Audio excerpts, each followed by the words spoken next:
أشعل شبيه المهاجم الفرنسي كيليان مبابي الأجواء في العاصمة القطرية الدوحة قبل ساعات من المباراة النهائية لمسابقة كأس العالم قطر 2022 بين المنتخبين الفرنسي والأرجنتيني.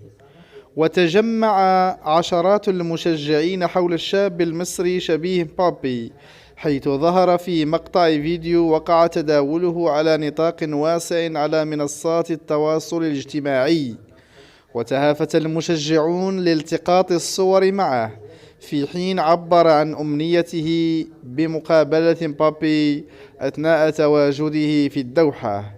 وتوقع شبيه مبابي بفوز المنتخب الفرنسي في المباراة النهائية لبطولة كأس العالم، واحتفاظ فرنسا باللقب الذي حصلت عليه في روسيا كبطل للعالم عام 2018.